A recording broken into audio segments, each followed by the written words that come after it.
তারেক রহমানের বক্তব্য তুলে ধরলেন সারা বাংলাদেশের ইমাম পঞ্চগড় আমাদের খতিবকে নিয়ে একটি সভা করছেন। সেই সভার মধ্যে এখানে আমাদের পেশ ইমাম মারুফ সাহেব সহ আমাদের এখানে অনেকে বলছিলেন যে আসলে আমাদের ইমামদেরকে, খতিবদেরকে বা মুয়াজ্জিনদেরকে আমরা আসলে সমাজে অনেকেই অবহেলা করি এবং তাদেরকে আমরা সেভাবে মূল্যায়িত করতে চেষ্টা চাই না। কিন্তু আমাদের তারেক রহমান কিন্তু সেই সময় বলেছিলেন আমাদের এই যে মসজিদের ইমাম বা খতিব এরাই কিন্তু আমাদের নেতা, কারণ এরাই কিন্তু আমাদের দ্বীন সম্বন্ধে, ইসলাম সম্বন্ধে সঠিক ব্যাখ্যাটা এবং সঠিক আলোচনা করেন। তাহলে এই জন্যই আমরা সিদ্ধান্ত নিয়েছি আমাদের দল বিএনপি ক্ষমতা আসলে, আমরা সরকার গঠন করলে, আমি এমপি হলে আমরা আমাদের দলের চেয়ারম্যান যে কথা বলছেন একদম মনোনিবেশ করবেন।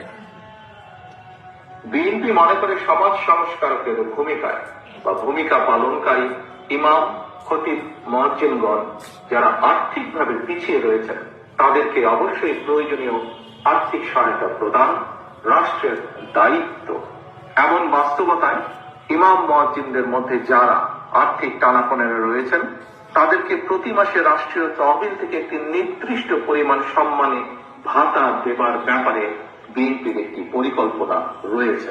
বিএনপি রাষ্ট্র পরিচালনার সুযোগ পেলে ইমাম মুয়াজ্জিনদেরকে সম্মানী ভাতা দেওয়ার পরিকল্পনা পর্যায়ক্রমে ইনশাল্লাহ আমরা বাস্তবায়ন করব। ইমাম মুয়াজ্জিনদেরকে আর্থিকভাবে আরো স্বাবলম্বী করার লক্ষ্যে ইমাম মুয়াজ্জিন কল্যাণ ট্রাস্টকে শক্তিশালী করে আরো বহুমুখী প্রকল্প গ্রহণ করার একটি চিন্তা ভাবনা আমাদের রয়েছে। বুঝতে পেরেছেন? আমাদের দলের ভারপ্রাপ্ত চেয়ারম্যান শুধু সম্মানী ভাতা নয়, আপনাদের ইমাম, খতিব, মুয়াজ্জিনদের ট্রাস্টি আছে, সেই ট্রাস্টিটাকে শক্তিশালী করা এবং আপনাদের আপদে বিপদে সমস্যায় সেই ট্রাস্টি থেকে আপনাদের সহায়তা করা এবং আমাদের সম্মানীয় ইমাম, খতিব, মুয়াজ্জিনদেরকে আমরা সমাজে আরো সম্মানিত করতে চাই। তারা যেন স্বাবলম্বী হতে পারে এবং তারা তাদের সন্তানকেও যেন তারা স্বাবলম্বী করতে পারে, এই ধরনের কিন্তু নানামুখী পদক্ষেপ আমাদের দল থেকে ইতিমধ্যে পরিকল্পনা করা হয়েছে।